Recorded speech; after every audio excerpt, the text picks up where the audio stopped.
Pada kesempatan yang berbahagia ini kita kembali hadir di majelis tadabbur Al-Quran yang insya Allah secara khusus kita akan memulai untuk mentadaburi 7 surat dalam Al-Quran yang mungkin jarang dibahas yaitu surat-surat keluarga Hamim Surat-surat keluarga Hamim dibuka halaman 467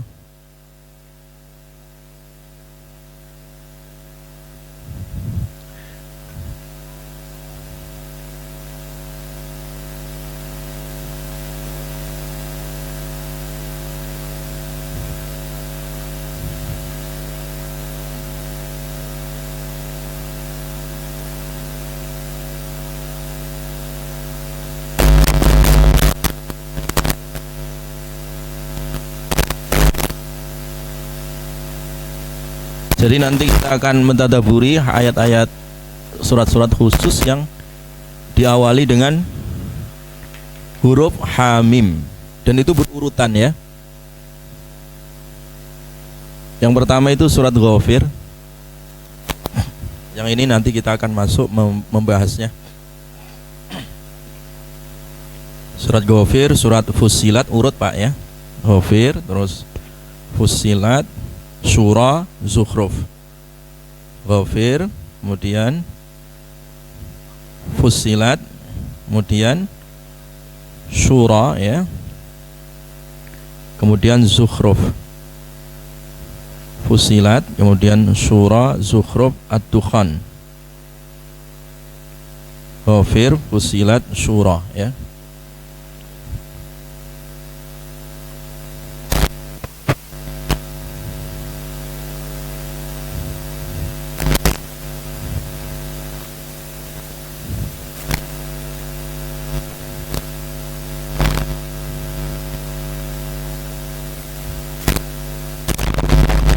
Ghafir, Fussilat, Asy-Syura, Az-Zukhruf Ad-Dukhan, Al-Jasiyah. Ad-Dukhan, Al-Jasiyah.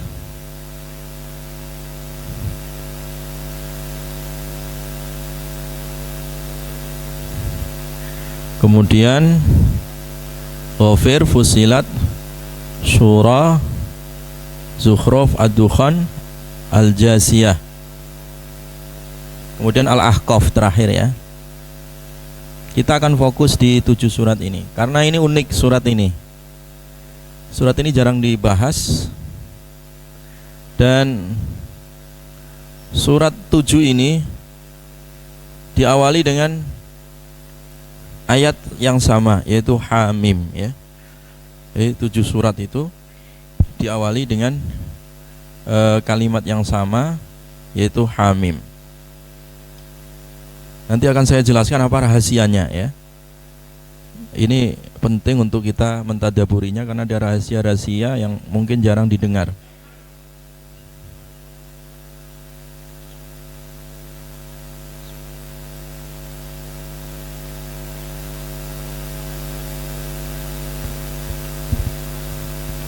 Ghafir surat Ghafir.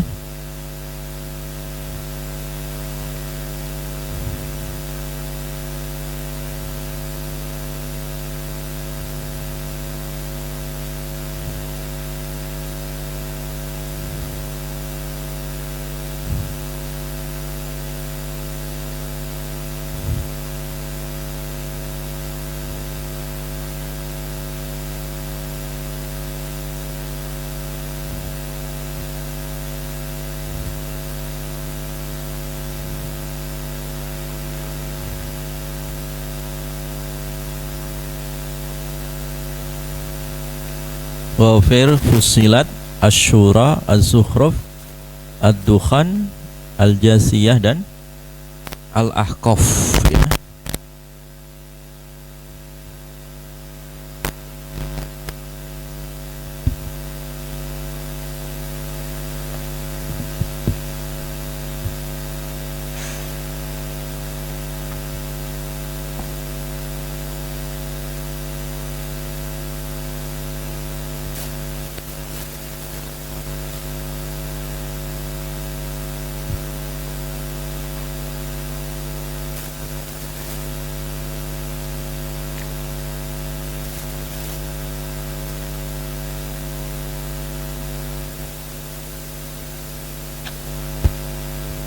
Sudah semua Ibu?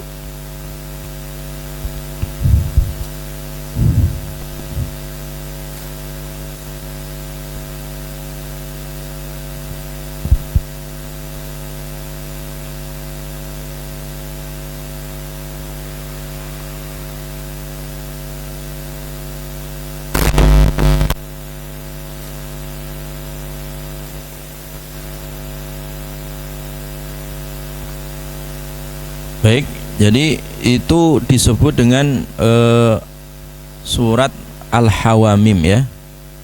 Disebut surat Al-Hawamim atau Alu-Hamim.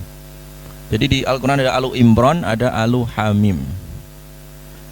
Alu-Hamim itu, Alu itu artinya keluarga, Hamim, Hamim. Jadi Alu-Hamim, keluarga Hamim ya.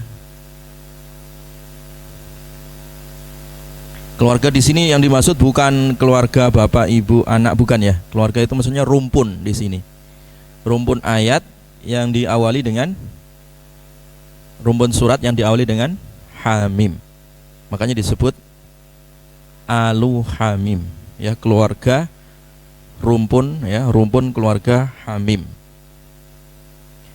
Itu ada 7. Nah, apa keutamaannya? Di dalam hadis Nabi sallallahu alaihi wasallam disebutkan Al-Hawamimu sab'un. Jadi surat-surat yang diawali dengan ayat Hamim. Sab'un itu ada 7 ya. Ada 7, yaitu surat apa tadi? Ghafir, Fussilat, kemudian Syura, Zukhruf, Dukhan, Jasiyah, dan Al-Ahqaf. Ada 7.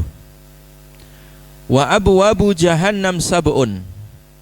Dan pintu neraka juga ada 7. Jadi bandingkan ya. Jadi surat yang diawali dengan Hamim 7 ya. Kemudian pintu neraka itu ada 7. Jadi tingkatan neraka ada 7. Nah, siapa yang membaca 7 surat ini, kata Nabi, taji'u kullu hamim minha fataqifu ala babin min hadhil abwab. Maka nanti 7 surat ini besok pada hari kiamat dia akan datang. Jadi masing-masing 7 surat ini ya, Ghafir, Fussilat, Syura, Zukhruf, Ad-Dukhan, Al-Jasiyah, dan Al-Ahqaf. Mereka akan datang fataqifu ala babin min hadhil abwab. Masing-masing mereka akan menutup ya 7 pintu ini dari 7 surat ya. Jadi 7 surat itu mereka standby berada di depan pintu neraka. Mereka menyeleksi ya. Menyeleksi apa?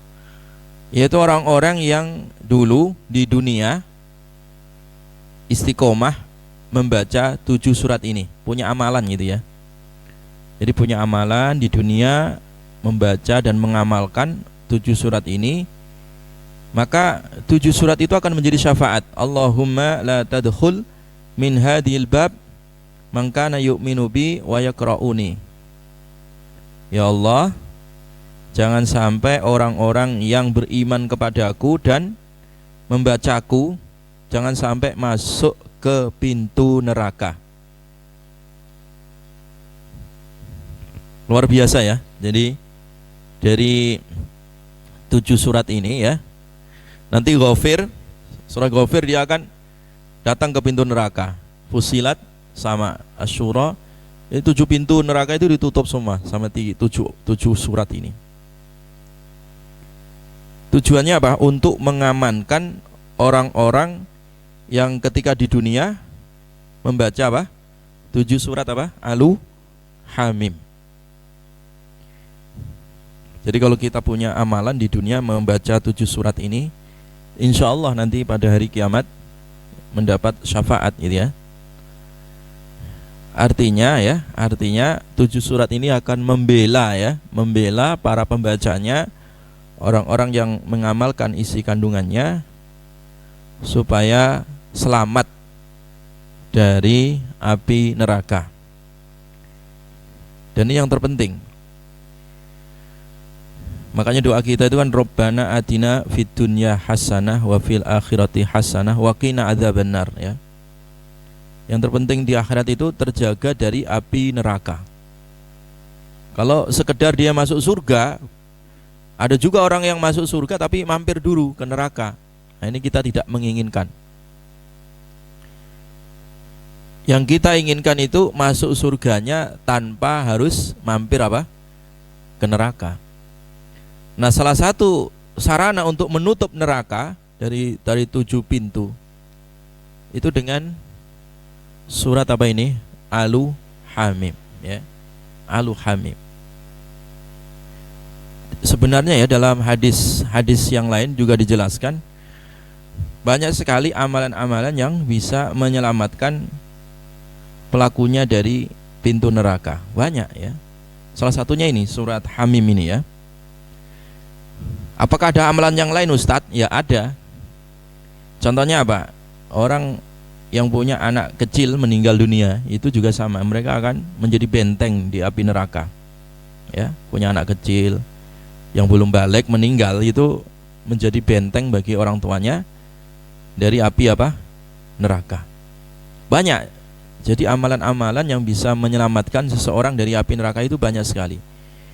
Tapi yang disebutkan dan sering disebutkan dalam hadis ya, itu surat ini ya. Jadi 7 surat ini sebagai jaminan ya keselamatan seseorang dari api neraka. Jadi bisa jadi orang selamat dari pintu 1, tapi belum tentu dia bisa selamat dari pintu 2 kan gitu kan. Bisa jadi selamat dari pintu 2, 3, 4, belum tentu dia selamat dari pintu yang kelima dan seterusnya. Jadi oleh karena itu dengan 7 surat ini salah satu fadilah ya, keutamaan itu akan menyelamatkan pelakunya dari api neraka ya, karena udah ditutup tadi. Pintunya sudah ditutup. Ini hadis yang pertama ya. Jadi keutamaan dari surat-surat Hamim ya. Ini satu rumpun ya. Makanya kalau baca, kalau bisa sekalian, kalau mampu ya, kalau bisa diselesaikan 7 surat ya, paling 2 jam ya, 1,5 jam juga selesai ya. Ghafir, Fussilat, Syura, Zukhruf, Dukhan, Jasiyah, Ahqaf ya. Kalau bisa dibaca setiap hari, nah itu afdol ya. Kalau mampu ya. Kalau nggak mampu ya dicicil ya. Ya. Kalau nggak mampu, misalkan 7 hari lah minimal ya.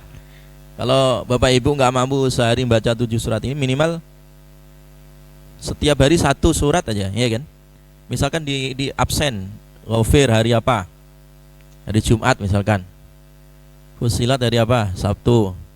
Syura hari Ahad. Zukhruf hari Senin. Dukhan hari Selasa.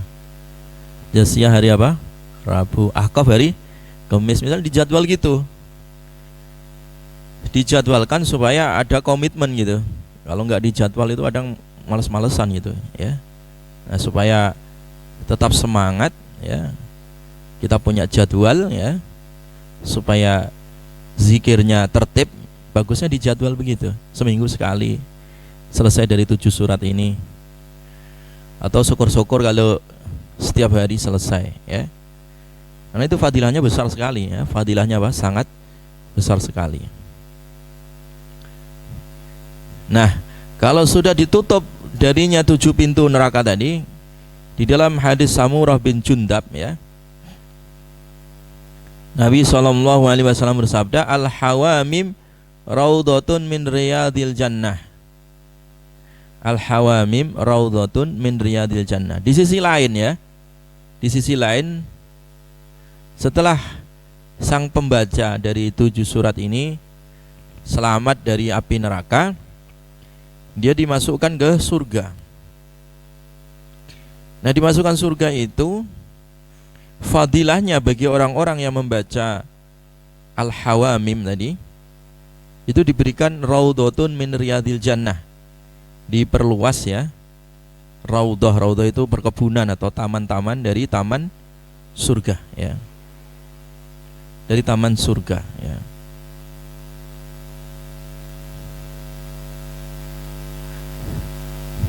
Jadi ini luar biasa ya. Jadi sangat luar biasa ya. fadilah dari Al-Hawamim ya.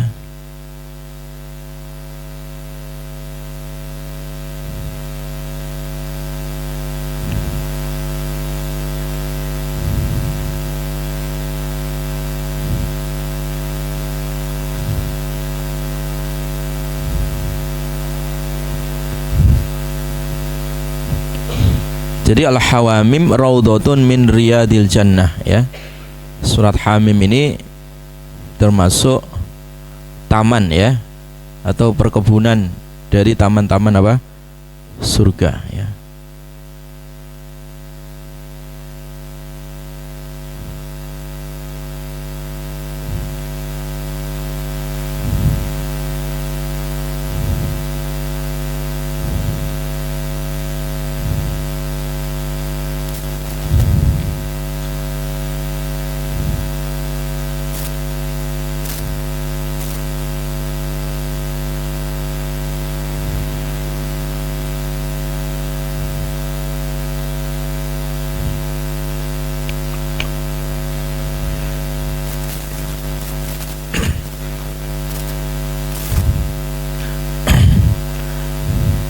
Di dalam riwayat yang lain juga dijelaskan oleh Nabi SAW dari sahabat Ubay bin Ka'ab ya, man qara'a Hamim mam qara'a Hamim. Siapa yang membaca ini ya, surat-surat Hamim, lam tabqa ruhu nabiyyin wala siddiqin wala syahidin wala mu'min illa sallu alaihi wastaghfarulah. Kecuali roh para nabi, para siddiqin, syuhada dan mukminin ya, kecuali mereka mendoakan dan memintakan ampun untuknya.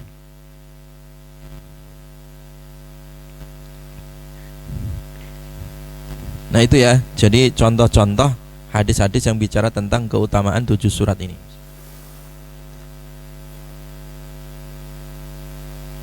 Karena apa? Nanti di surat Ghafir ya yang akan kita bahas ya secara ringkas. Di situ ada malaikat khusus ya. Malaikat yang menyangga arasnya Allah. Mereka mendoakan ya, mendoakan orang-orang yang beriman dan juga mendoakan diturunkan rahmat ya sepanjang masa ya. Nanti kita akan bahas ya di surat Ghafir ini. Makanya surat ini surat yang penuh berkah ya. Supaya hidup kita lebih berkah ya, bacalah surat ini ya, dan ditadaburi tentunya ya. Baik, silakan dibuka surat apa tadi? Ghafir ya. Halaman berapa, Bu? 467 ya kalau di Quran, surat yang ke-40, surat ke-40, juz 24 ya, surat ke-40.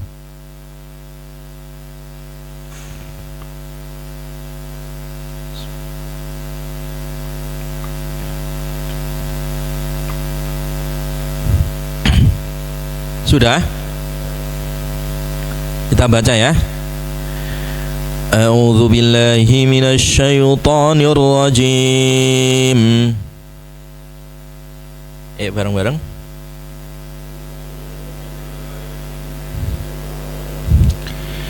Bismillahirrahmanirrahim.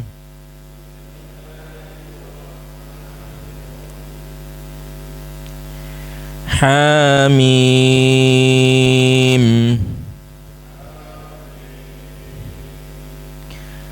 Tanzilul kitabi minallahil azizil alim.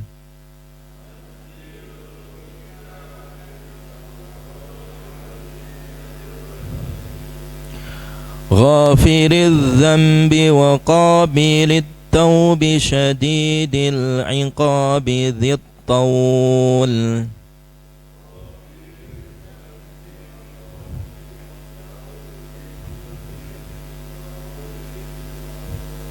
La ilaha illahu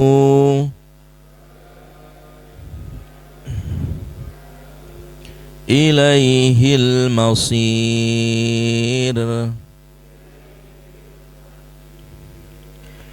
Ma yujadilu fi ayatillahi illa alladhina kafaru fala yaghrurka taqallubuhum fil bilad.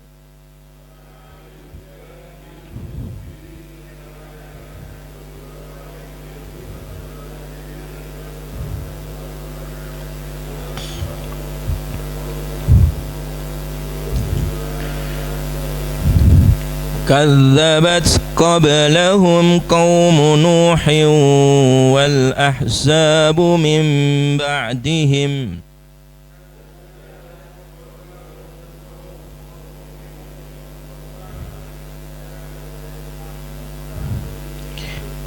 وهمت كل أمة برسولهم ليأخذوه وجادلوا بالباطل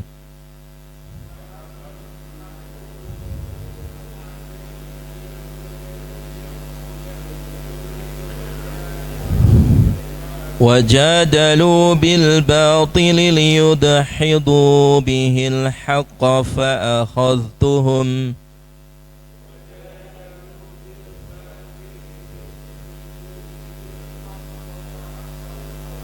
فكيف كان عقاب وكذلك حقت كلمة ربك على الذين كفروا أنهم أصحاب النار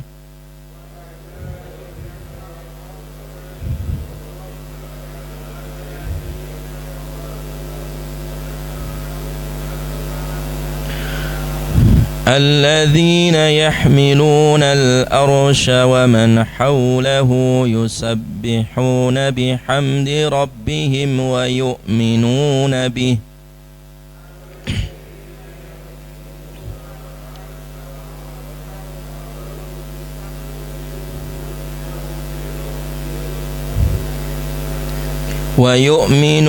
به ويستغفرون للذين آمنوا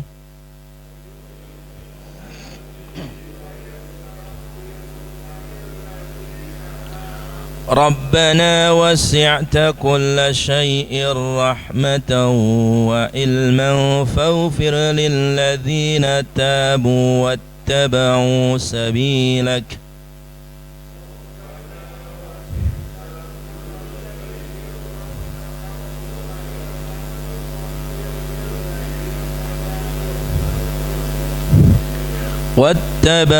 سبيلك وقهم عذاب الجحيم.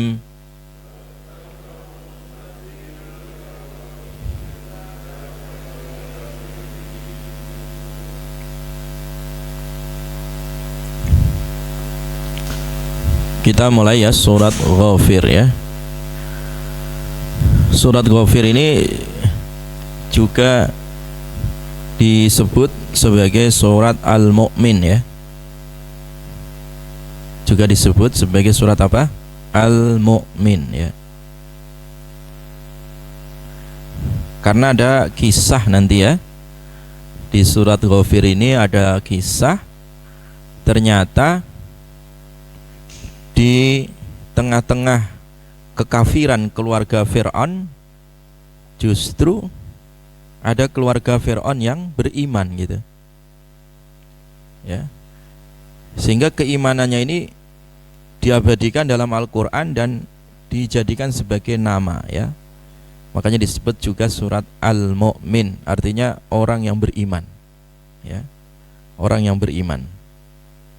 Betapa keimanan yang begitu berat di tengah-tengah mayoritas keluarga yang kafir ya, menentang dakwah Nabi Musa waktu itu.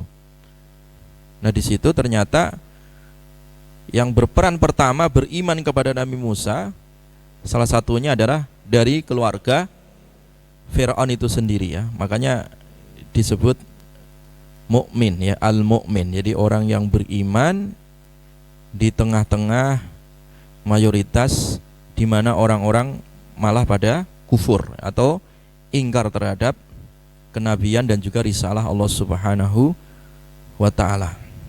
Ya. Makanya disebut surat Al-Mu'min ya, disebut surat Al-Mu'min. Baik jamaah sekalian yang dirahmati oleh Allah Subhanahu wa taala.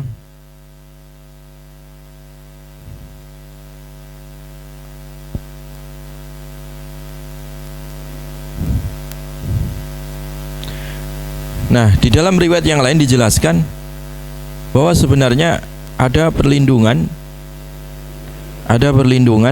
di dalam kehidupan kita ya, untuk setiap harinya yang perlu kita baca, yaitu surat ini, surat Mukmin sama surat Mukmin sama ayat kursi ya. Jadi man qara'a Hamim al-Mu'min ya, siapa yang baca surat ini, surat Al-Mu'min atau surat Ghafir, wa ayat al-kursi dan ayat kursi. Baca apa tadi? Surat Ghafir sama ayat apa? Kursi. Hina yusbiha, ketika pagi ya. Ketika pagi itu maksudnya ba'da salat subuh ya. Jadi kalau ba'da salat subuh biasanya kita sudah baca sih surat apa? Ayat kursi ya kan. Kalau ibu-ibu, bapak-bapak ba'da subuh biasanya kan selain zikir subhanallah, subhanallah, alhamdulillah, alhamdulillah, Allahu akbar, itu kan ada zikir ayat kursi ya kan di pagi hari. Tapi di dalam hadis Imam Tirmidzi itu ditambah ya dengan surat apa? Ghafir atau surat Mukmin ini ya.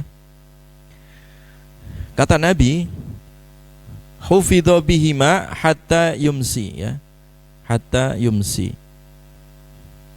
Jadi kalau pagi hari orang baca surat Ghafir, surat Mukmin ini sama ayat kursi dijaga oleh Allah sampai sore. Wa man qara'a bihima hina yumsiya hafidha bihima hatta yusbih. Kalau dia baca di sore hari pada salat asar gitu, maka dia dijaga oleh Allah sampai subuh ya. Sampai subuh. Jadi termasuk zikir pagi dan petang itu selain ayat kursi itu juga dengan surat ini ya, surat Ghafir ya. Di pagi hari dan juga di sore hari ya. Kalau dibaca itu 24 jam ya, dilindungi oleh Allah Subhanahu wa taala. Dan kita butuh ya perlindungan ya di zaman-zaman sekarang ini ya. Dengan banyaknya ujian, banyaknya musibah, banyaknya cobaan ya, kita butuh proteksi ya, butuh perlindungan diri ya. Nah, perlindungan diri yang tidak kelihatan, tidak tampak oleh manusia ya ini ya, perlindungan dengan baca ayat kursi dan surat Ghafir pagi hari dan juga petang hari. Itu salah satu fadilah dari surat Ghafir. Jamaah sekalian yang dirahmati oleh Allah ya, sekali lagi surat Ghafir ini diawali dengan kalimat apa tadi? Hamim ya, Hamim ya, Hamim ya. Tanzilul kitabi minallahil azizil alim ya. Tanzilul kitabi, Tanzilul kitabi, Al-Quran ini diturunkan ya, kitab ini diturunkan minallahi, dari Allah. Al-Azizi, yang maha perkasa, Al-Alimi, yang maha mengetahui. Jadi Al-Quran itu diturunkan ya, bukan produk budaya, bukan produk bumi ya. Quran itu diturunkan ya, diturunkan oleh Allah Subhanahu wa taala ya. Jadi betul-betul wahyu, sehingga kebenaran dalam Al-Quran itu pasti ya, bukan kebenaran relatif ya. diturunkan oleh Allah Subhanahu wa taala. Makanya ayatnya adalah tanzilul kitabi. Quran itu diturunkan, kitab ini itu diturunkan minallahi, dari Allah. Jadi sumbernya langsung dari Allah. Makanya Al-Quran itu kalamullah, ya, kalamullah, firmannya Allah. Firmannya Allah, ya. Bukan produk budaya, ya, sebagaimana yang sering disampaikan syubhat dari orang-orang liberal, ya, yang mengatakan Quran itu mah dari budaya Arab, ya. Makanya bahasanya bahasa Arab, ya. Produk lokal Arab, ya. Sastra Nabi. Nah, itu tuduhan-tuduhan atau fitnah-fitnah yang menyebar luas, ya, di tengah-tengah kalangan akademisi, ya. Dan juga di tulisan-tulisan secara liar, ya, untuk meragukan Al-Quran, ya. Padahal Al-Quran itu la raiba fih, ya, tidak ada keraguan di dalamnya, ya. Tapi akan selalu ada golongan atau gerakan-gerakan orang-orang yang anti terhadap Al-Quran. Nah, gerakannya itu tadi menggembosi isi kandungan Al-Quran dengan cara diragu-ragukan, ya, dengan membentuk opini di tengah-tengah masyarakat. Al-Quran itu mah bukan kalamullah, bukan wahyu. Al-Quran mah berasal dari Arab, ya, dari tradisi masyarakat Arab, produk budaya, ya, Arab, ya, sehingga diserukan anti Arab dan seterusnya itu, ya. Itu gerakan-gerakan seperti itu masif sekali, ya. Akhir-akhir ini banyak sekali yang disebut dengan gerakan desakralisasi Al-Quran. Jadi Al-Quran itu nggak sakral, gitu. Artinya sama dengan tulisan yang lain, gitu, sama dengan buku yang lain. Nah, ini bahaya ini. Pendapat-pendapat seperti itu sangat bahaya. Makanya dibantah sejak dulu, ya. Diluruskan oleh Allah bahwa Al-Quran itu turun dari Allah Subhanahu wa taala yang Maha Perkasa lagi Maha Mengetahui, ya. Ini yang harus kita yakini, bahwa Al-Quran itu dijaga oleh Allah sepanjang zaman. Tidak ada satupun yang bisa memalsukan Al-Quran, ya. Jadi ini satu-satunya kitab, ya, kitab-kitab langit yang dijaga oleh Allah sampai kiamat, yaitu Al-Quran. Buktinya apa? Banyak orang yang hafal Al-Quran, ya. Al-Quran dijaga oleh Allah sampai kiamat, ya, di dada-dada kaum muslimin, ya. Dihafal dan mudah dihafal, ya. Banyak pesantren-pesantren Al-Quran yang menghafal Quran di situ, di seluruh dunia, ya. Beda dengan kitab-kitab agama lain, nggak ada satupun, sampai pastornya pun nggak bisa menghafal, ya. Tapi kalau dalam Al-Quran, ya, itu bisa dihafal Al-Quran ini, ya. Al-Quran itu bisa dihafal sebagai bukti Al-Quran itu dijaga oleh Allah. Inna nahnu nazzalna dzikra wa inna lahu lahafidun. Ghafiridz dzambi. Nah, ini Ghafiridz dzambi, Allah yang Maha Pengampun dosa, ya, Maha Pengampun dari segala dosa. Makanya surat ini nanti juga disebut surat Ghafir, ya. Berasal dari ayat yang kedua ini, ya. Ayat yang ketiga ini, Ghafiridz dzambi, ya, Ghafiridz dzambi. Ghafiridz dzambi artinya Allah Maha apa? Mengampuni apa? Dosa. Wa qabilit taubi, dan menerima taubat, ya. Jadi mengampuni dosa sekaligus menerima taubat, ya. Ini salah satu sifat Allah Subhanahu wa taala, Ghafiridz dzambi wa qabilit taubi, ya. Allah Subhanahu wa taala sebagai pengampun dosa, ya.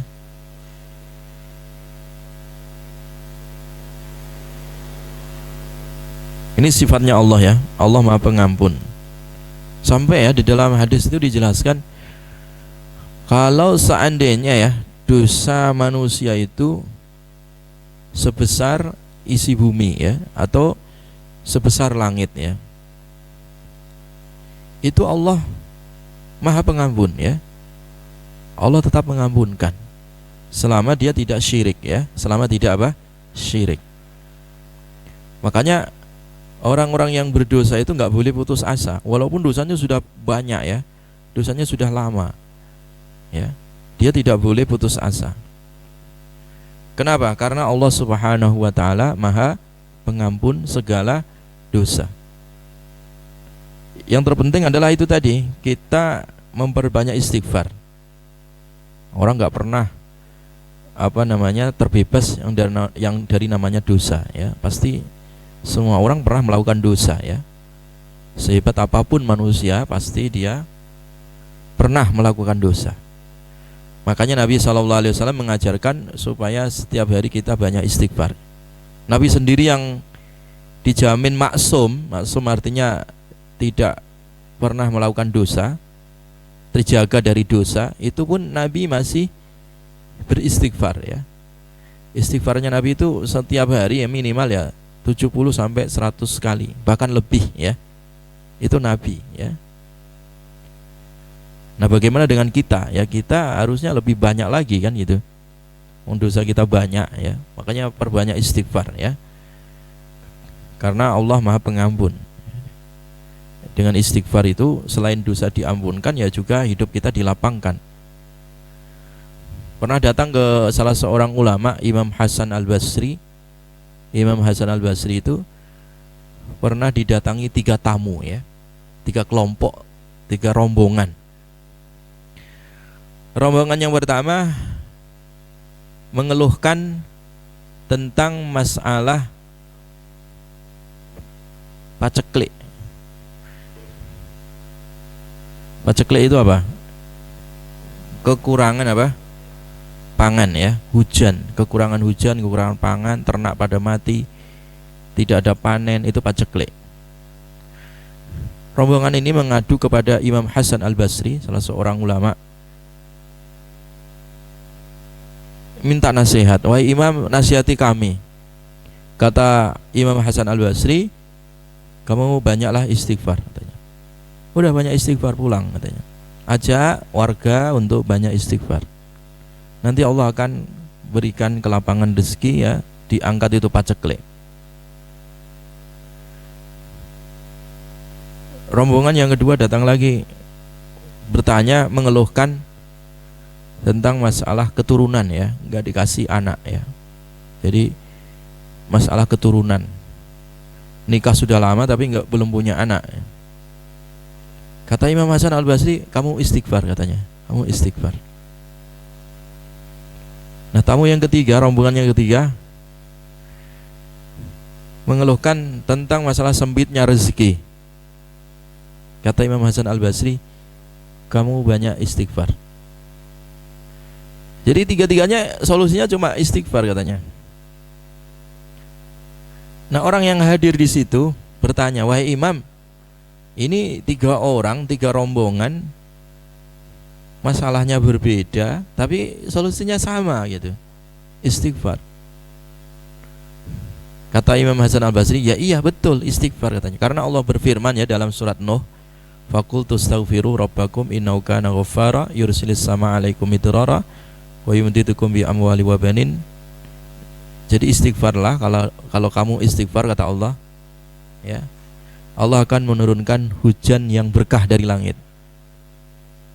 Allah akan memanjangkan rezeki kalian dan Allah akan memberikan kalian anak. Jadi persis 3 masalah itu tadi disebut di dalam surat apa tadi? Surat Nuh ya. Di dalam surat Nuh. Di dalam surat Nuh itu disebutkan tentang fadilah istighfar ya. Di dalam surat apa tadi? Surat Nuh ya. Ayat 10 Pak ya. Ayat 10 surat Nuh sampai ayat 14 itu dibaca ya. Itu ada 3 fadilah orang yang membaca istighfar. Selain diampunkan oleh Allah, dia diberikan kemudahan alam ya, hujan yang berkah, diberikan kemudahan rezeki, kemudahan anak ya, hidup yang lapang. Itu istighfar ya. Karena terkadang orang hidup merasa sempit ya. Sempit dalam arti di sini bukan sempit dalam arti materi ya. Kadang orang duitnya banyak, rumahnya luas ya, kendaraan juga banyak ya. Tapi kadang ada perasaan sempit gitu ya rasanya gitu ya. Bukan sempit dalam arti materi, tapi sempit dalam sisi hatinya gitu. Nah, kenapa itu terjadi? Salah satunya mungkin dosa ya. Dosa ini kan membuat sempit hati ya. Hati kita, dada kita menjadi sempit itu salah satunya dosa. Nah, kalau istighfar itu melonggarkan ya rongga dada kita ini. Ya, melapangkan hati kita ya. Makanya banyak istighfar tadi. Nah, ini fadilah ya dari sifat Allah Subhanahu wa taala, yang Allah itu ghafiriz dzambi ya. Allah Maha mengampuni apa?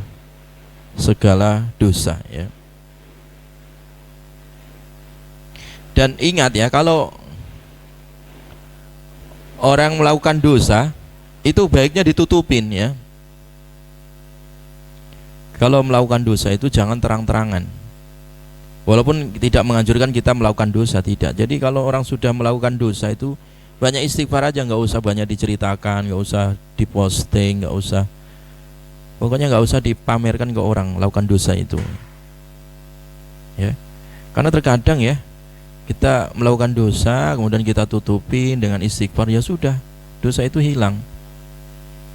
Ada orang disebutkan dalam hadis itu nggak diampunkan oleh Allah. Sebab apa? Al-mujahirun. Mujahirun itu apa? Orang yang memposting dosanya. Jadi dosanya itu dia melakukan maksiat tapi dipamerkan maksiatnya, bangga dengan kemaksiatan. Nah, itu orang nggak diampuni oleh Allah. Ya. Jadi amalan kita ini kan setiap hari Senin sama Kamis itu dilaporkan ya. Dan semua itu sebenarnya Allah sudah tutupin. Dosa-dosa hamba ini sudah sedemikian rupa ditutupin oleh Allah. Diampunkan oleh Allah Subhanahu wa taala. Ana satartuha alaika fid dunya. Bahkan di dunia ini dosa-dosa itu ditutupin oleh Allah. Ya. Tetapi karena manusia itu kadang nggak tahu diri ya. Dia malah melakukan dosa dan dosanya dicerita-ceritakan ya. Mengajak orang lain untuk ikut berbuat dosa seperti dia. Nah, orang yang seperti itu malah Allah enggan mengampunkannya ya. Jadi makanya kalau dosa itu jangan dibuka, dalam arti dipamer-pamerkan. Kalau bisa ditutupin dosa itu ya. Ya. Jamaah sekalian yang dirahmati oleh Allah Subhanahu wa taala. Ini ghafiri dzambi wa qabilit taubi, dan Allah menerima taubat ya. Allah menerima apa? Taubat. Jadi setelah manusia berdosa kemudian istighfar dan bertaubat, Allah mengampunkan ya. Karena memang salah satu sifatnya Allah itu adalah wa qabilit taubi ya. Allah menerima taubat dari siapa? Hamba-hambanya ya. Menerima taubat dari hamba-hambanya. Pokoknya banyak taubat gitu ya. Nah, taubat itu selain orang menyesali diri ya, syarat-syaratnya kan sudah dijelaskan ya. Orang bertaubat itu kan syaratnya yang pertama apa? Harus an-nadam ya, menyesali diri ya. Ya. Kemudian ketika sudah menyesali diri, dia mencabut dari dosa-dosanya, ditinggalkan dosa-dosa itu. Yang ketiga, dia komitmen gak akan balik mengulangi dosa tersebut. Yang keempat, dia istighfar. Nah, ini kalau sudah 4 ini dia selesai. Dia sudah termasuk orang yang bertobat, menyesal ya. Kemudian meninggalkan dosa tersebut, komitmen tidak mengulangi. Yang keempat, istighfar. Itu dia sudah bertobat. Kalau ada kaitannya dengan hubungan sesama manusia, utang atau kita pernah mengambil hak orang lain, dikembalikan. Minta halal kalau nggak mau mengembalikan. Itu kalau ada kaitannya dosa dengan sesama manusia ya. Itu taubat ya. Lah Ustaz udah taubat, balik lagi dosanya. Ya taubat lagi terus begitu. Ya, nggak apa-apa Ustaz, nggak apa-apa. Karena memang manusia itu banyak lalainya. Udah berdosa, taubat, dosa lagi, taubat lagi, dosa lagi. Terus ya, kuat-kuatan kita bertobat begitu ya. Jadi tidak pernah bosan untuk bertobat ya. Makanya ketika bertobat itu iringilah dengan memperbanyak amal. Walaupun dimulai dari hal yang terkecil. Karena amal itu, kebaikan itu bisa menghapus keburukan ya. Wa atsbi sayyi'atal hasanah. Jadi iringi keburukan itu dengan kebaikan. Kebaikan akan menghapus keburukan. Ada satu kisah di dalam hadis yang lain. Salah satu wasiat ya para sahabat dulu kepada anak-anaknya sebelum meninggal, sebagaimana wasiat Abi Musa al-Asy'ari. Abi Musa itu ketika dalam keadaan sakit ya, sakit yang terakhir, kesempatan yang terakhir, dia wasiat kepada anak-anaknya, nak, jangan lupa nak ya, sedekah sepotong roti nak, katanya ya, jangan lupa tentang sepotong roti. Sepotong roti yang gimana pak, katanya ya. Sepotong roti, aku pernah diceritakan oleh Nabi SAW ya, tentang kisah sepotong roti. Ada ahli ibadah pak dulu ya, di zaman Bani Israel itu ada ahli ibadah. Dia beribadah uzlah. Uzlah itu apa? Menyendiri ya, di atas gunung ya, berpisah dari masyarakat. Dia hidupnya untuk ibadah aja, nggak pernah maksiat. Walaupun sekedip mata nggak pernah maksiat. Dia di atas gunung aja, hidup menyendiri dari orang lain supaya nggak banyak dosa. 70 tahun dia beribadah. Nah di akhir hayatnya itu dia pulang, kepengen nengok kampung halamannya. Tetapi di tengah jalan dia karena lama udah nggak ngelihat dunia, udah nggak ngelihat masyarakat, di tengah jalan itu kepincut ya, tergoda dengan seorang wanita ya. Ada wanita cantik, dia tergoda. Akhirnya dia berzina selama 7 hari 7 malam ya.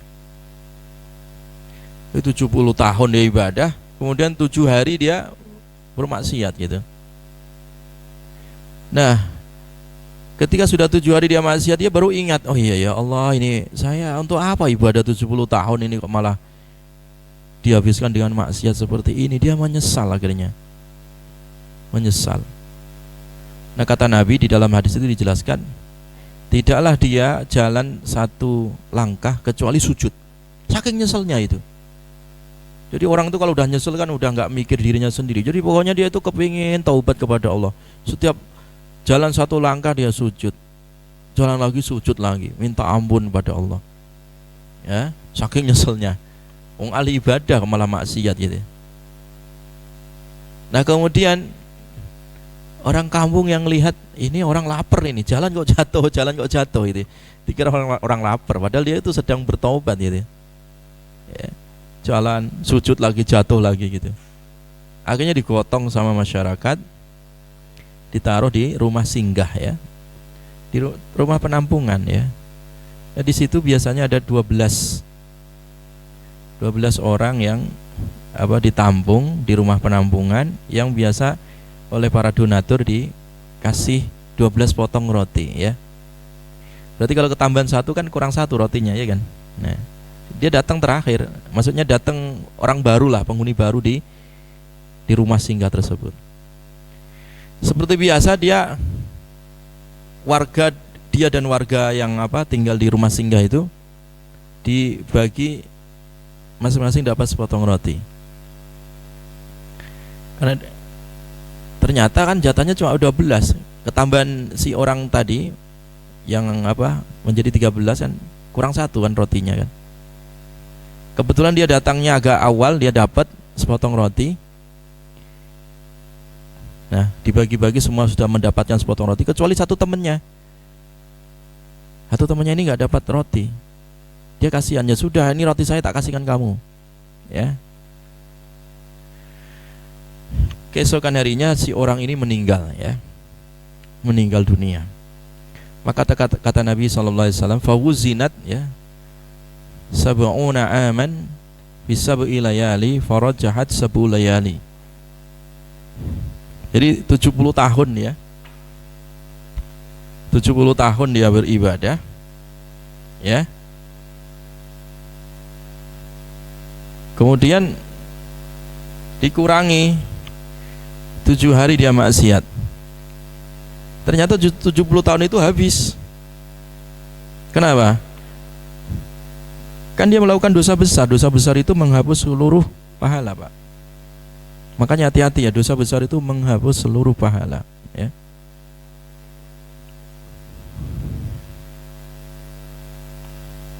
Tujuh 70 tahun dia habis dengan 7 hari dia maksiat. Nah kemudian, jadi ini sama dengan 0 ini. Udah nggak punya pahala.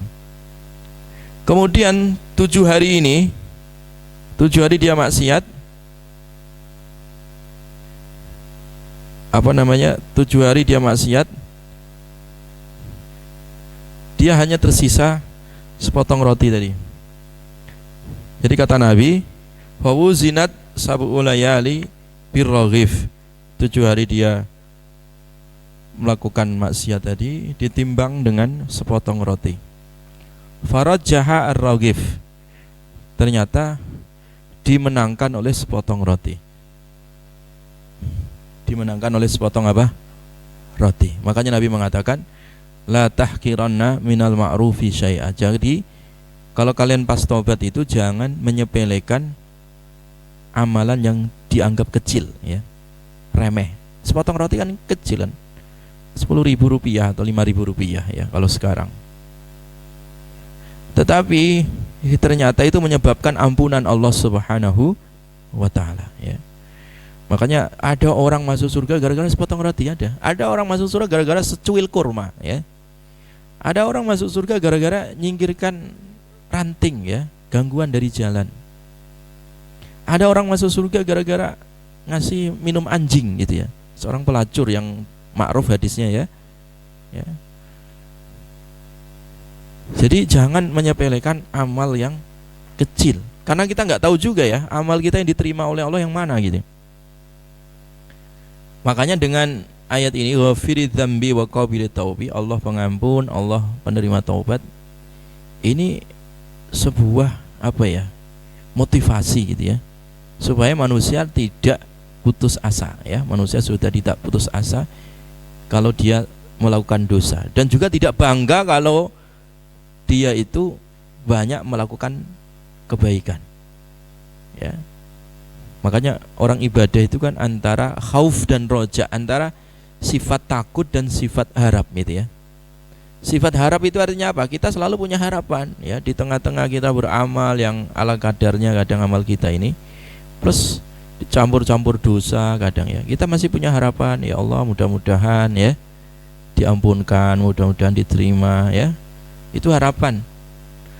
Ada rasa khauf, rasa takut, ya. Rasa takut itu supaya seimbang amal kita ini. Jangan, kalau orang nggak ada rasa takut, ya, nanti ujung-ujungnya malah bangga, ujub, pamer, riya, sombong. Nah ini juga akan merusak pahala. Makanya antara khauf dan roja, ya, antara harap dan rasa takut itu harus dipelihara sekaligus itu, ya, dalam melakukan amal ibadah, supaya tidak putus asa kalau terjatuh dalam dosa, dan juga tidak bangga kalau kita sedang melaksanakan ketaatan, ya. Jadi itu yang harus dipelihara. Syadidil iqabi dzit-taul. Nah di sisi lain, nah ini makanya tadi ini seimbang, ya. Jadi Allah itu Maha Pengampun, kemudian Maha Penerima taubat. Syadidil iqabi, dahsyat, ya.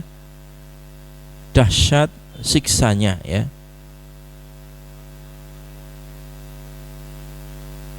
Jadi dahsyat.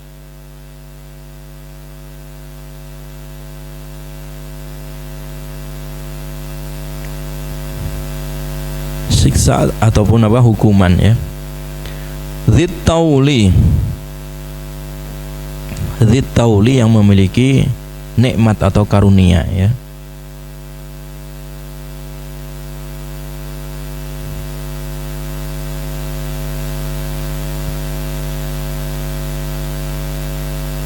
Syadidil iqabi. Jadi Allah itu sangat dahsyat, ya, siksanya. Bagi siapa? Ya bagi orang-orang yang kafir atau orang-orang yang maksiat tadi, yang belum taubat gitu.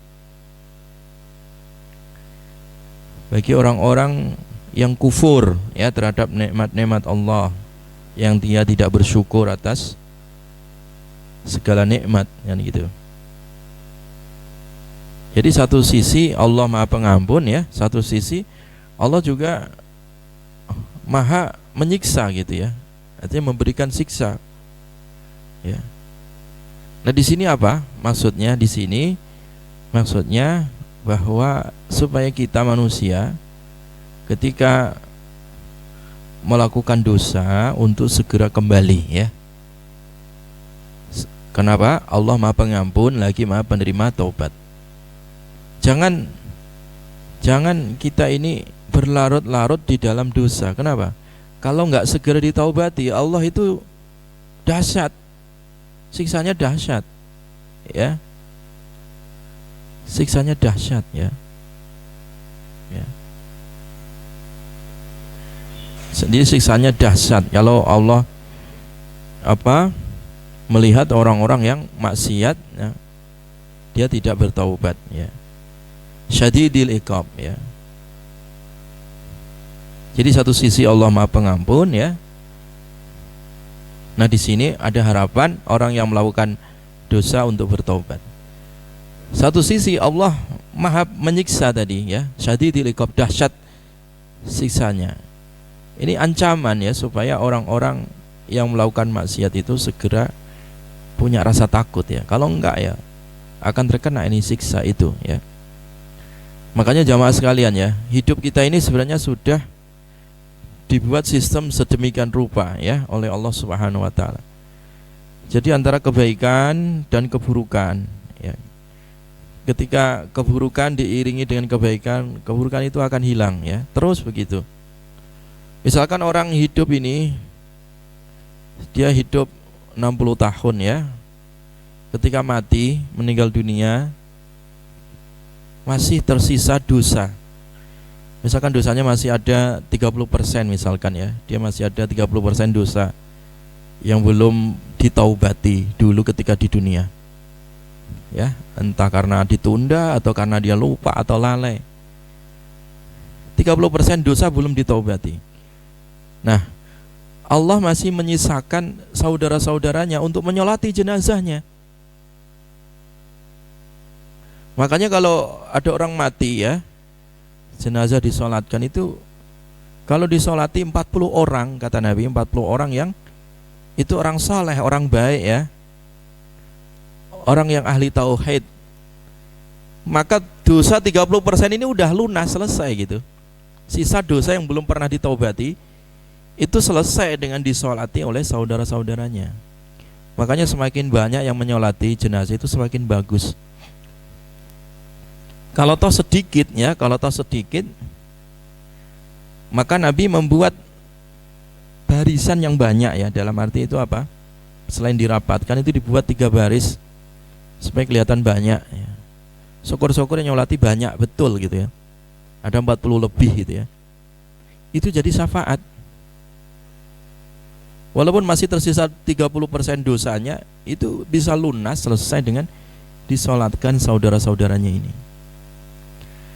Kalau toh nggak selesai di situ, udah dia dibawa ke pemakaman, kubur. Dia udah masuk alam barzah, masih tersisa dosa juga. Allah sisakan ya doa. Dari siapa? Anak-anaknya. Dia punya anak nih, doain. Dia punya saudara, doakan. Dia punya kerabat, mendoakan.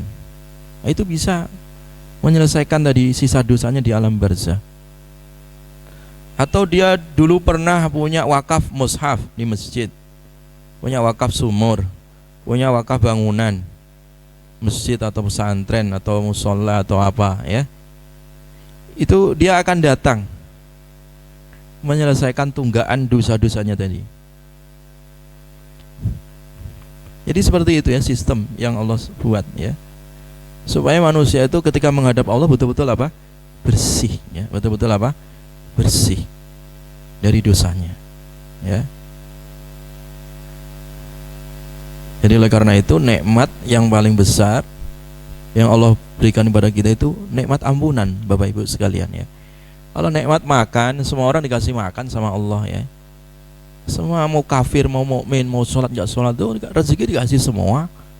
Jangankan yang berakal, yang nggak berakal, hewan-hewan itu dikasih makan sama Allah ya.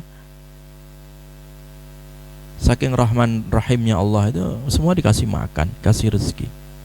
Tapi tidak semua diampunkan oleh Allah. Ya, makanya ayat ini diawali dengan ghafiri dzambi, itu betapa nikmat Allah yang paling besar di dalam hidup kita itu adalah ampunan ya. Ya, orang mati, Pak, Bu tawari mobil Mercedes baru nggak mau dia. Nggak mau. Ditawari ya, villa baru juga nggak mau ya. Sudah nggak ada nilainya, villa, mobil, kekayaan, deposito, udah nggak ada gunanya bagi dia. Apa yang diharapkan?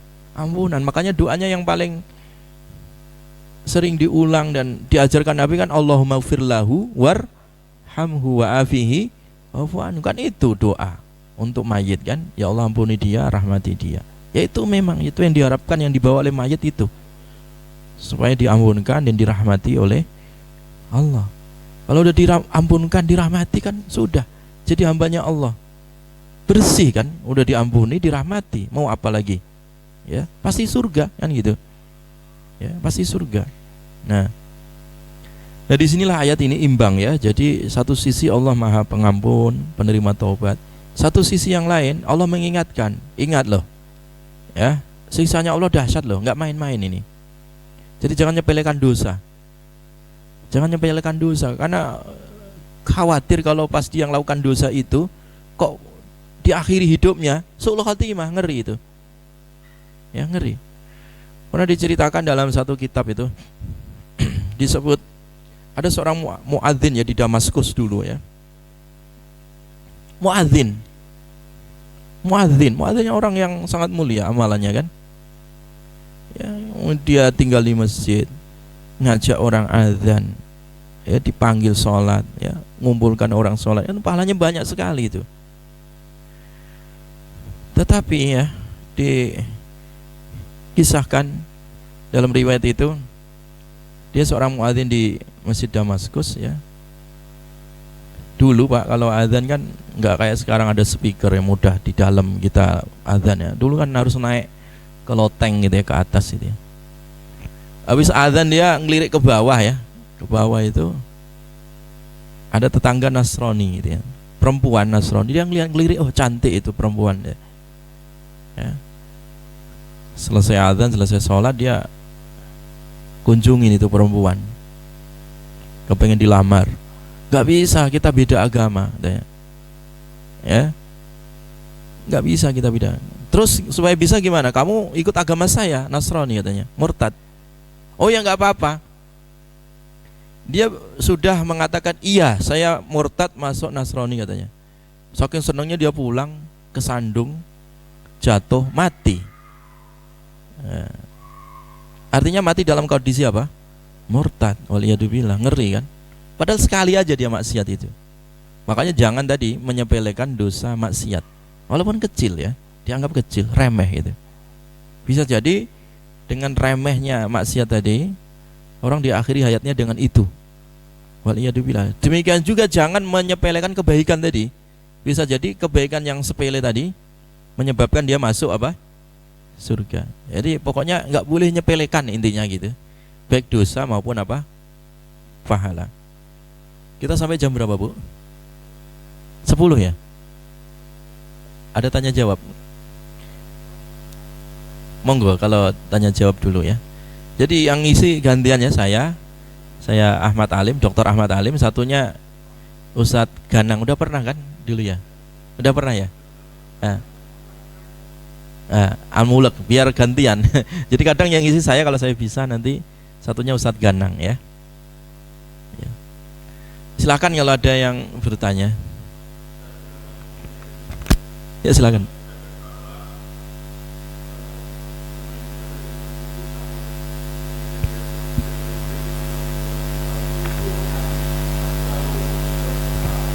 Hadis itu Pak, hadisnya itu riwayat dari Abi Musa Al-Asy'ari ya.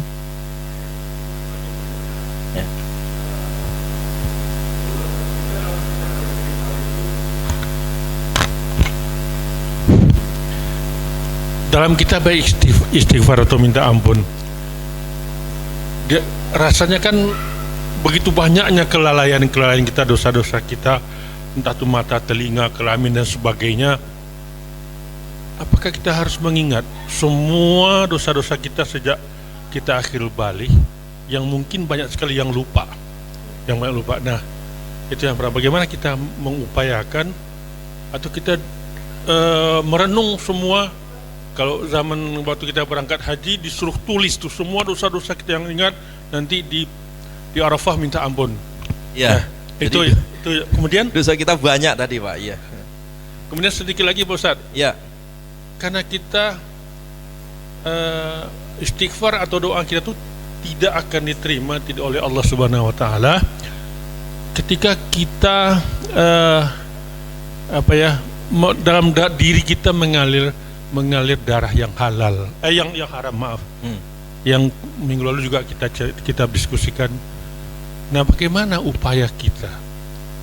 Kita sering mungkin saya katakan banyak yang subhat, misalnya saja ketika kita jadi pejabat, yang tidak hak kita datang saja, mudah datang, misalnya saja dikasih parcel dan sebagainya, padahal itu bukan karena kita jadi pejabat. Sehingga hal-hal yang demikian itu bagaimana kita mengatasinya begitu.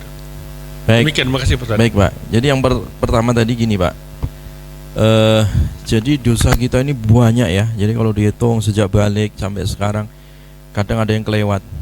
Maka kita diajari oleh Nabi, Pak, supaya nggak ada yang kelewat. Kita berdoa tadi, Allahumma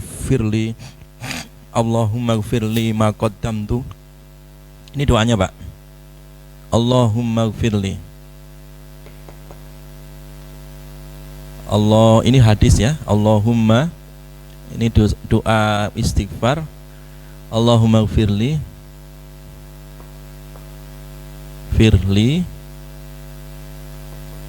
ya Allah, ampuni aku. Ma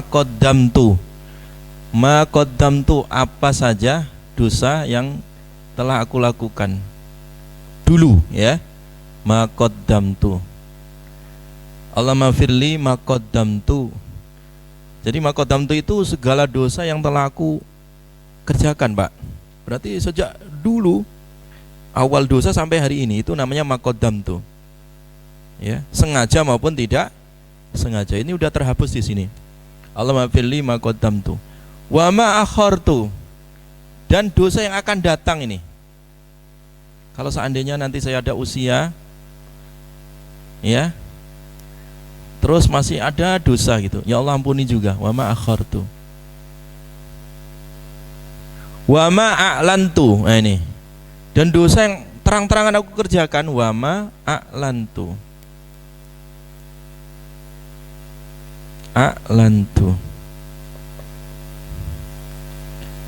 Jadi dosa-dosa yang aku kerjakan secara terang-terangan ya, wa ma a'lantu. Wa ma asrartu.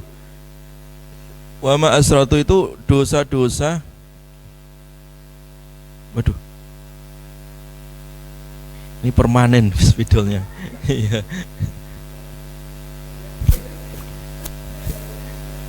Gak apa-apa, nanti dihapus pakai nggak apa-apa. Pakai apa? Wa ma asrartu. Nanti pakai alkohol bisa. Pakai alkohol bisa, pakai apa? Hand sanitizer juga bisa itu. Wa ma, disemprot aja, Bu. Wa ma a'lantu wa ma asrartu. Rahasia asrartu itu. Wa ma a'lantu wa ma asrartu. Jadi dosa yang terang-terangan, dosa yang rahasia ini. Rahasia itu istrinya nggak tahu dia berbuat dosa, anaknya juga nggak tahu. Dia rahasiakan. Allahumma firli ma qaddamtu wa ma akhartu wa ma a'lantu wa ma asrartu.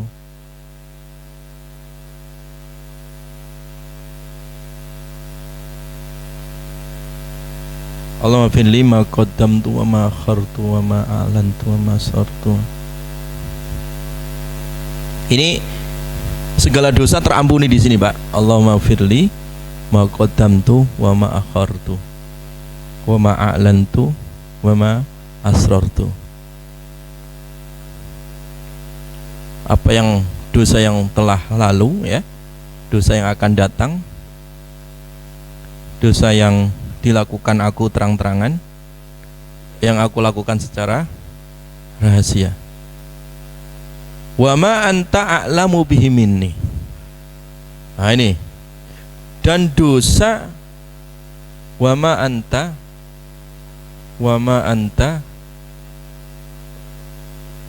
a'lamu minni. Jadi dosa yang engkau mengetahuinya, aku nggak tahu gitu. Kadang orang nggak sadar gitu maksudnya. Dosa yang nggak disadari. Ya padahal itu dosa gitu. Wa ma anta a'lamu minni.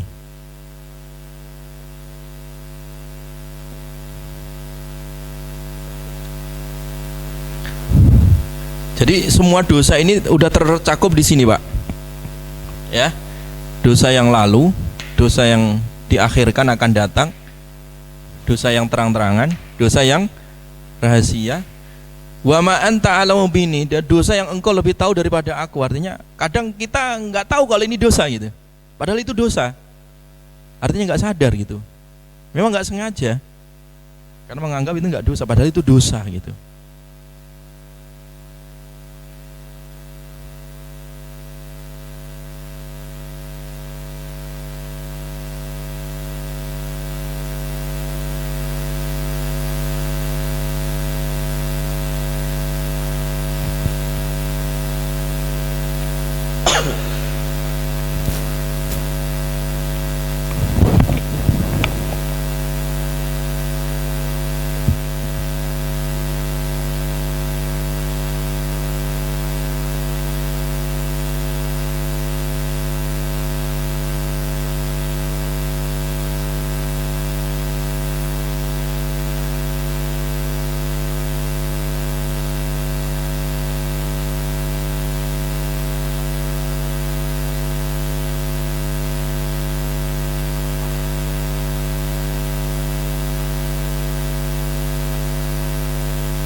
Semua dosa tercakup di sini ya.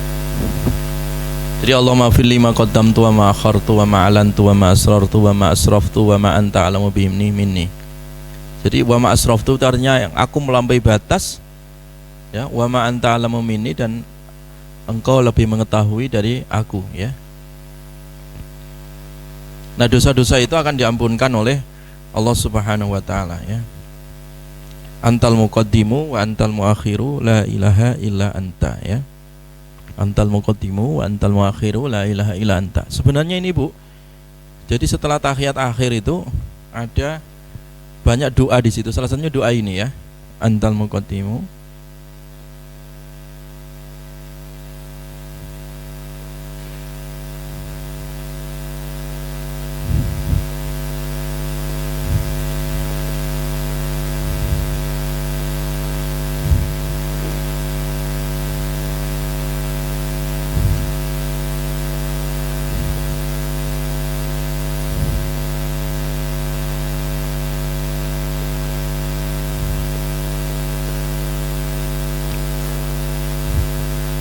Jadi itu Pak jawabannya. Jadi semua terangkum dalam doa ini ya. Jadi kadang kita ini melakukan dosa nggak bisa ngitung lagi saking banyaknya dosa yang lalu.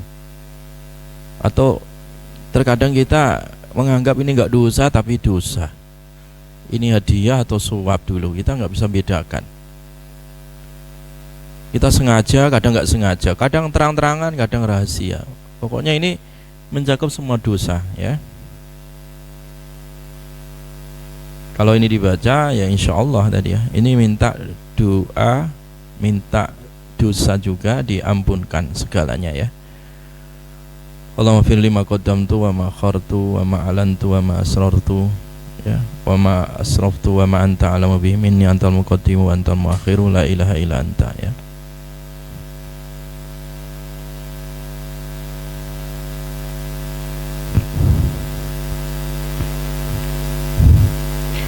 Wa ma'alantu wa ma'asrartu. Boleh didahulukan wa ma'asrartu atau wa ma'alantu. Jadi intinya sama, boleh ya. Jadi hadisnya itu ada beberapa riwayat. Intinya minta doa kepada Allah, segala dosa diampunkan ya.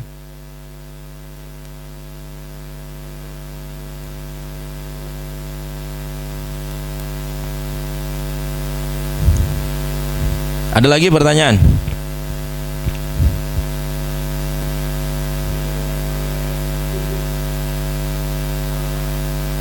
Surat.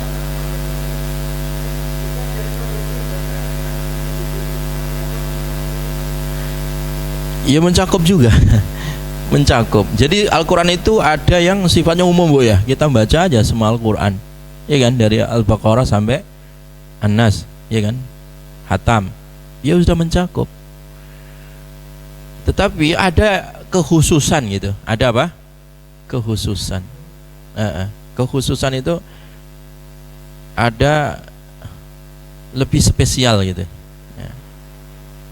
Ada lebih spesial. Kayak surat Al-Mulk juga sama. Spesialisasi Al-Mulk itu untuk di alam barzah itu khususnya ya. Syafaat li rajulin hatta ghufirallah. Syafaat bagi seseorang sampai diampunkan. Ya kan? Itu surat apa? Al-Mulk. Nabi membaca Al-Mulk ya setiap malam ya. Nah, 7 surat ini keutamanya itu tadi ya. Syafaat juga. Semua Al-Quran sebenarnya syafaat ya. Semua Al-Quran sebenarnya apa? Syafaat. Tapi ada kekhususan ya. Ayat-ayat khusus ya, tertentu yang itu memiliki keutamaan ya. Termasuk tadi 7 apa? Surat Hamim ya. Termasuk 7 surat apa? Hamim ya. Itu satu paket ya. Paket untuk menyelamatkan dari neraka tadi ya. Karena orang ya bisa ada dapat celah gitu ya. Dia mungkin sholatnya udah bagus, semua udah bagus, tapi terkadang ada satu sisi celah gitu, celah kekurangan ya, yang menyebabkan dia masuk neraka. Iya, celah kekurangan yang menyebabkan dia masuk neraka. Ada orang di alam barzahnya disiksa hanya gara-gara sepele. Celahnya apa? La yastanji minal baul. Dia nggak tuntas kalau masalah kencingnya. Masalah kencing dia itu disiksa di alam barzah. Masalah kencing, masalah pipis ya. La yastanji minal baul. Dia nggak beres ini. Urusan kencingnya nggak beres. Disiksa Bu. Apa nggak sholat dia? Dia sholat. Apa nggak sedekah dia? Sedekah. Tapi karena ada celah tadi ya. Ya, ketika Nabi melewati 2 kuburan kan, satunya disiksa gara-gara apa itu? Tidak tuntas ya urusan kencing. Satunya lagi karena apa? Yamshi ala namimah, suka ngadu domba orang. Suka namimah. Namimah itu apa? Ya, suka nyebar fitnah gitu. Apa dia nggak sholat? Dia sholat. Apa dia nggak haji? Dia haji ya. Dia zakat ya. Tapi masih ada 2 celah ini yang menyebabkan dia disiksa di alam barzah. Nah, maksud saya celah-celah itu terkadang ditutup oleh amalan-amalan yang kita nggak nyadar juga ya. Mungkin ditutup dengan tadi 7 surat ini juga supaya nggak masuk ke neraka, atau ditutup dengan dia punya amalan yang lain gitu ya, punya keistimewaan yang lain gitu ya. Nah, itu yang mungkin kita memperbanyak amal kan di situ, karena kita nggak tahu juga ya amal mana yang diterima oleh Allah dan amal mana yang menyebabkan kita diampunkan. Makanya tadi ya, nggak boleh menyepelekan kebaikan walaupun apa? Sedikit, dan tidak boleh menyepelekan dosa walaupun itu dosa kecil, nggak boleh ya. Nggak boleh, pokoknya menyepelekan itu nggak boleh ya. Menganggap remeh itu nggak boleh ya. Ya. Jangan mengecilkan urusan ya. Karena itu masalah surga, masalah apa? Neraka.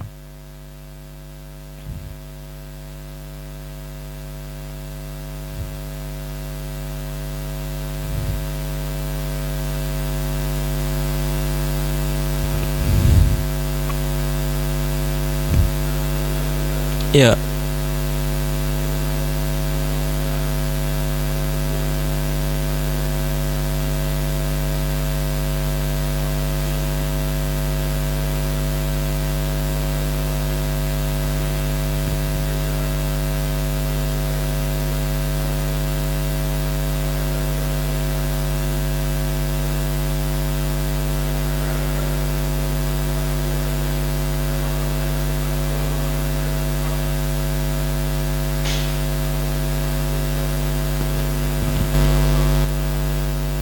ya, baca Al-Quran ya. Baca Al-Quran itu supaya sempurna ya, bisa menutupi kekurangan-kekurangannya itu seperti apa. Yang penting pertama kita sudah niat gitu ya. Yang penting sudah niat belajar. Karena kadang orang belajar itu ada yang di awal waktu dia udah belajar, ada yang terlambat di usia tua baru baca Al-Quran misalkan. Yang penting sudah niat belajar dan berupaya maksimal untuk memperbaiki bacaan, itu udah dapat pahala ya. Makanya orang yang membaca Al-Quran itu ada dua. Yang pertama adalah yang mahir. Yang mahir itu memang udah sempurna, udah bagus, tajwidnya udah bagus, makhrajnya udah bagus ya. Memang orang belajar Al-Quran itu pertama makhrajnya dulu ya kan. Makhrajnya dulu, bedakan antara A dengan A ya, udah bisa membedakan ya. Antara sa, sya, udah bisa membedakan, itu makhraj. Nah kemudian baru belajar tajwidnya ya. Tajwidnya itu ini ikhfa, ini iklab, ini idhar ya. Kemudian ada yang mentalkin, ada yang ngajari, maksudnya ada gurunya. Nah itu baru sempurna bacaannya. Tetapi yang namanya orang belajar itu ya pasti ada salahnya. Makanya kita dalam baca Al-Quran tuh niat belajar. Karena kalau udah niat belajar itu salahnya kita atau kesulitannya kita dalam belajar itu ada nilainya ya. Makanya yang kedua ya, orang yang belajar wa ta'ta'u, dia kesulitan belajar tetapi dia kesulitan. Kata Nabi falahu ajron, dia dapat 2 pahala. Yang pertama pahala apa tadi? Belajar. Yang kedua pahala kesulitan. Jadi kesulitan tuh dinilai pahala gitu. Walaupun susah. Kadang orang mungkin mohon maaf giginya mungkin agak hilang, misalkan udah mulai copot giginya, itu disuruh fasih nggak mungkin pak. Udah gigi copot itu ya pasti pelat gitu ya. Udah agak susah. Ada orang datang ya dari Kediri ya, datang dia pindah ke Bogor, ngaji ke rumah saya. Udah usianya udah 70-an tahun ya. Dulu dia lama kerja di mana gitu ya, udah pensiun ya, pindah ikut anaknya ke Bogor sini. Datang ke rumah ya, naik motor sendirian, kepengen belajar Quran. Ketika belajar dia mohon maaf Pak Ustadz, lihat gigi saya semuanya ompong. Jadi dia udah nggak punya gigi sama sekali pak. Karena katanya itu salah obat dulu, salah obat. Jadi salah satu salah obat itu menyebabkan semua giginya copot, nggak ada dia satu pun gigi. Satu pun nggak punya gigi, betul, tak lihat nggak punya gigi sama sekali. Asalnya saya kan nggak lihat giginya ya. Ketika tak ajarin Al-Fatihah itu ya selalu aja bengkoknya gitu. Nah, akhirnya dia mohon maaf nggak ada giginya. Oh ya pantas, kalau nggak ada gigi nggak mungkin juga dia bisa sempurna. Karena makhraj itu kan ada kaitannya dengan gigi pak. Ya, sifat hurufnya kan pasti ada nyangkut ke gigi kan. Tidak semua sifat huruf di tenggorokan. Ya, ada yang huruf-huruf tertentu itu harus melibatkan gigi. Lah kalau nggak punya gigi, ya nggak mungkin dia ya sempurna pengucapan makhrajnya. Tapi apakah dia dosa? Tidak. Tidak dosa dia. Malah justru dapat apa? Pahala apa? Kesulitan. Jadi jangan pesimis, putus asa gitu. Nggak apa-apa, saya bilang nggak apa-apa pak, nggak apa-apa. Salatnya sah Ustaz, sah. Ya, la yukallifullahu nafsan illa wus'aha. Jadi Allah nggak mau bebani di batas kemampuan kita. Yang penting kita belajar. Makanya saya bilang tadi, niatkan aja belajar gitu. Kalau toh salah, ketika masih proses belajar itu nggak dosa, malah justru dapat apa? Pahala, ya. Ya. Malah justru dapat pahala tadi. Ya, makanya kalau belajar itu nggak ada habisnya. Minal lahdi, ya. Ya. Minal mahdi ilal lahdi, dari buen sampai liang lahat. Maksudnya kalau seandainya manusia di proses sakaratul maut dia masih bisa belajar gitu. Kalau memang dia mampu untuk belajar, disuruh belajar gitu. Ya. Makanya belajar nggak ada istilah apa? Terlambat, nggak ada istilah terlambat. Ya. Nggak ada istilah terlambat, ya. Jadi banyak juga orang ngafal Quran usia 70 tahun yang kemarin viral itu juga di media sosial, bisa ternyata. Jadi nggak ada istilah orang terlambat di dalam belajar apa? Al-Quran, ya. Tidak ada istilah terlambat, ya. Maka oleh karena itu ya kita tetap harus belajar. Dan ketika belajar itu kan semakin diulang semakin banyak pahalanya, ya kan? Hamim, ya memang itu 2 huruf ya, atau alif lam mim, ya. 1 hurufnya itu kan 10, ya. Apalagi kalau kita belajar menghafal gitu ya. Tanzilul kitabi minallahil azizil alim. Sekali nggak hafal, diulang lagi. Tanzilul kitabi minallahil azizil alim. Nggak hafal juga. 100 kali diulang. Nah, itu udah berapa kali pahala? Ya kan? 1 hurufnya kan 10, ya. Orang membaca tanzilul kitabi, ta nun zai ya lam alif lam kaf ta ba, itu udah berapa, Pak? Ya, satu ayat diulang-ulang 10 kali itu udah berapa pahalanya, ya. Kalau kita hitung-hitungan pahala gitu, ya. Tapi rahmat Allah lebih daripada itu semua, ya. Jadi intinya niat untuk belajar dan terus belajar, ya. Dan yang penting proses saja dinikmati gitu, ya. Dinikmati prosesnya, ya. Kalau toh masih ada kesalahan, kekurangan, itu bagian dari belajar lah, ya. Dan bahkan ada nilai pahalanya di sisi Allah Subhanahu wa taala. Jelas ya Bapak Ibu sekalian, ya. Dilanjutkan masih sedikit tadi, ya. La ilaha illahu, ya, ayat ketiga itu. La ilaha, tiada ilah, ya, tiada sesembahan illahu kecuali Dia, Allah. Ini tauhid ini, ya. Tauhid itu harus ditanamkan. Enggak ada sesembahan selain Allah, enggak ada kekuatan selain Allah. Nah sekarang ini Pak, ya, orang itu mudah ngikuti tren. Ada kekuatan lain, ada boneka arwah sekarang itu istilahnya, ya. Dipopulerkan oleh artis-artis, tokoh-tokoh, ya. Ini kan syirik, itu kesyirikan, jelas syirik. Diisi jin, diisi apa, ya.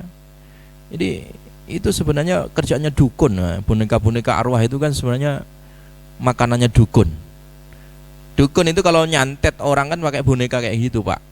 Istilahnya spiritual, apa namanya itu, boneka spiritual atau boneka arwah lah istilahnya itu.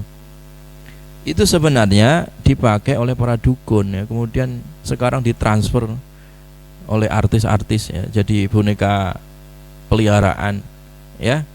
Dulu istilahnya ada, zaman Nabi istilahnya ya berhala lah, ya. Sekarang mutasi jadi apa namanya, jenglot atau boneka arwah atau apa nantilah istilahnya itu. Orang itu bisa aja bikin isinya, ya bisa aja jin berkongsi, bekerja sama. Seneng jin kayak gitu tuh, ya. Dia ada teman untuk syirik, ya kan. Jadi hal-hal yang kayak gitu itu harus apa ya, dihindarilah, ditinggalkan. Nggak usah percaya hal-hal yang klenik, ya. Memang ada budaya-budaya santet atau budaya-budaya spiritual gaya paranormal itu, ya, atau dukun, ya, memanfaatkan boneka itu. Iya, memang santet itu kan membutuhkan mediasi, ya, butuh sarana, ya.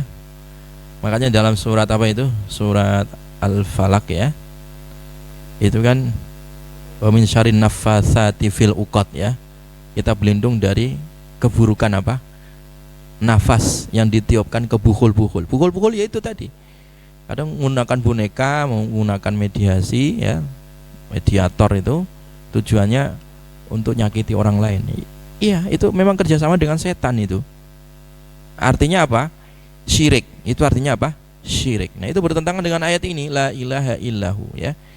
Allah itu nggak mau disirikkan ya, nggak mau disekutukan dalam ibadah atau dalam doa atau dalam wasilah ya, nggak boleh, karena la ilaha illahu, ilaihil masir ya, ilaihil masir ya, dan hanya kepada Allah al-masir, tempat kembali ya.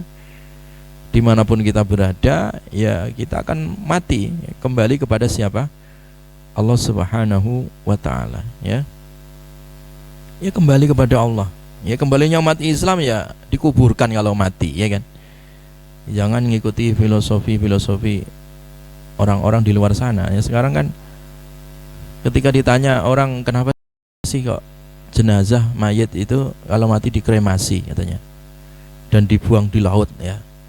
Pakai logika, kalau laut itu kan nyambung semua katanya. Jadi kalau kita mau ziarah kubur nggak perlu ke tempat mana-mana, cukup ke laut aja katanya. Ini kacau cara berpikirnya orang-orang ini sebelah, atau orang-orang yang punya etikat tadi ya, kremasi jenazah. Dan yang paling mulia itu ya Islam tadi ya. Orang mati ya dikafani, dikubur ya, nggak dibakar. Kalau dibakar kan ngeri juga ngelihatnya ya, orang mati dibakar kayak gitu, ngeri juga ya. Dan pencemaran juga kan. Atau orang nggak dikubur, diapain itu ya, orang-orang nggak dikubur itu dibuang di tempat-tempat tertentu, budaya apa, ngerunyan atau apa namanya itu ya. Itu di luar Islam itu memang banyak sekali tradisi-tradisi yang apa ya, menyimpang ya dari budayanya sendiri dan juga dari agama gitu ya. Makanya Islam itu agama yang sesuai dengan fitrah apa? Manusia. Dan fitrah manusia itu salah satunya itu pasti orang kembali kepada Allah ya. Lah kalau orang kembali kepada Allah ya, bekalnya itu sudah berapa banyak yang akan dibawa gitu ya. Wong kita mau ke Surabaya aja udah mikir-mikir, nih jalan tol nih minimal 1 juta ini harus diisi nih ya.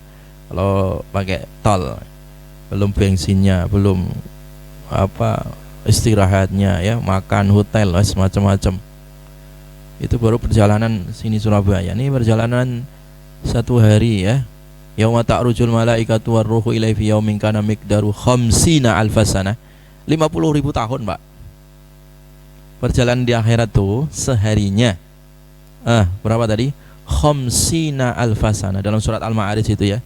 50.000 tahun. Gak kebayang ya, bukan 24 jam loh ya, 50.000 tahun. 50.000 tahun itu berapa ya? 50.000 tahun. Udah ada nggak yang 100 tahun usianya? Kan nggak ada. 50.000 tahun itu sehari di padang mahsyar ya. Dan tidak disebutkan di padang mahsyar itu berapa hari, hanya disebut dalam Al-Quran seharinya saja segitu. Mau berapa hari lagi katanya? Seharinya 50.000 tahun. Kalau seandainya setahun aja gitu ya, itu berapa lagi gitu? Seharinya 50.000 tahun. Makanya nanti akan ada surat setelah ini ya, Ghafir ya. Kemudian surat-surat setelahnya nanti ada surat Jasiyah nanti ya. Nanti kita akan bahas insyaallah ya. Di 7 surat ini nanti salah satunya ada surat apa? Al-Jasiyah. Jasiyah itu artinya apa? Jongkok. Berjongkok, berlutut. Itu digambarkan nanti di surat itu betapa orang itu saking cuapek ya, cuapek berdiri itu nggak bisa berdiri, saking capeknya. Nggak ada tempat duduk, nggak ada AC, nggak ada orang jualan ya di padang mahsyar, berdiri, matahari panas begitu 1 mil ya, keringetan sampai tenggelam. Orang kadang saking capeknya itu jongkok, saking beratnya beban dia bawa itu ya. Wa tarakula ummatin jasiyah, kamu akan lihat nih setiap orang itu dalam kondisi jongkok, melutut ya, berlutut ya. Beratnya itu jasiyah namanya. Ya kecuali orang-orang yang diberikan keistimewaan oleh Allah ya, yang dilindungi oleh Allah, di mana tidak ada perlindungan, naungan kecuali naungan Allah Subhanahu wa ta'ala. Wallahu a'lam bishawab ya. Insyaallah kita lanjutkan kajian tadabbur pada pertemuan berikutnya insyaallah. Cukup iya. Oh iya, baru muncul tadi ya. Perkenalan Bu ya. Nama saya Ahmad Alim.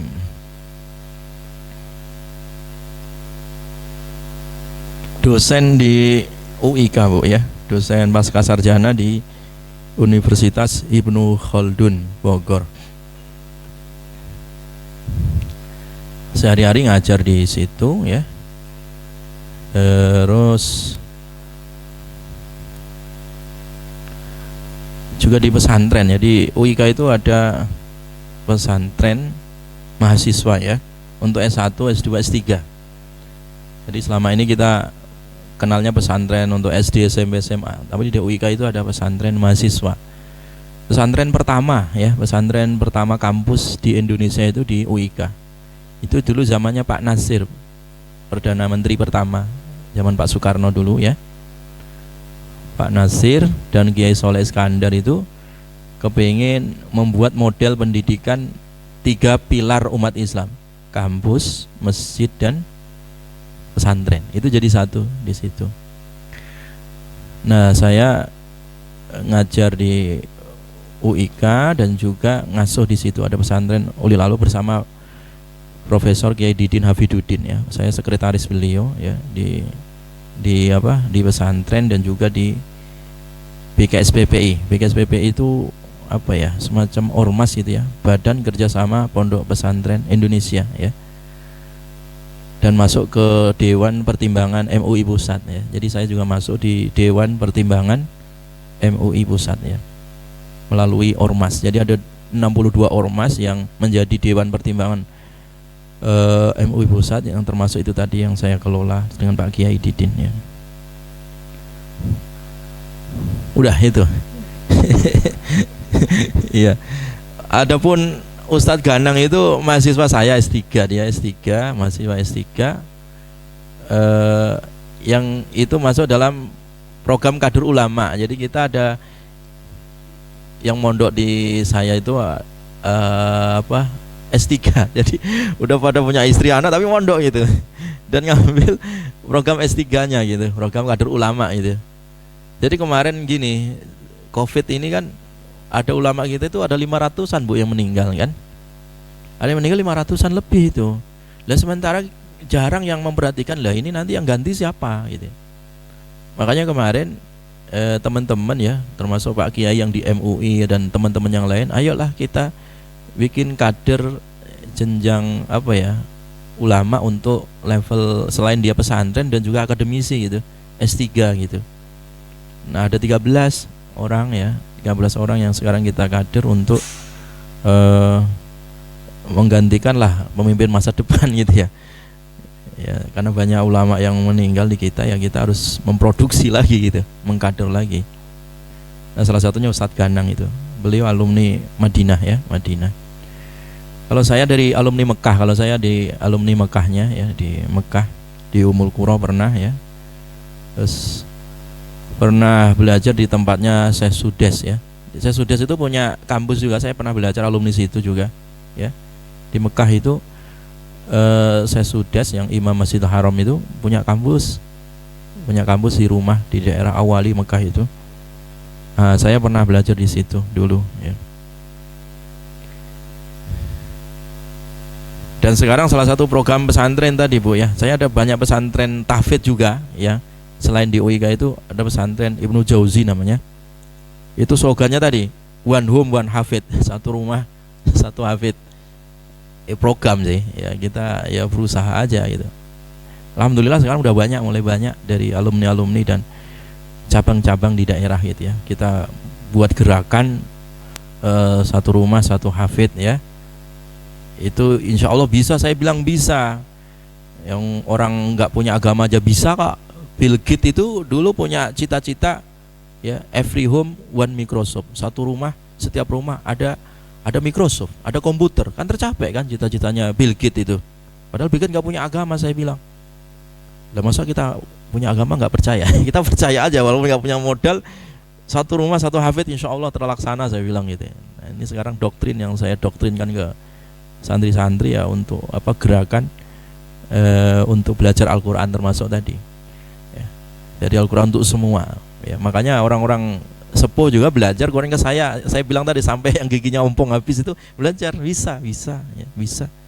Kalau tuh ada kekurangan itu dinilai pahala oleh Allah Subhanahu wa ta'ala. Saya kira cukup Pak ya, Ibu semua ya. Kita tutup. Subhanakallahumma bihamdika asyhadu an la ilaha illa anta astaghfiruka wa atubu ilaik. Assalamualaikum warahmatullahi wabarakatuh.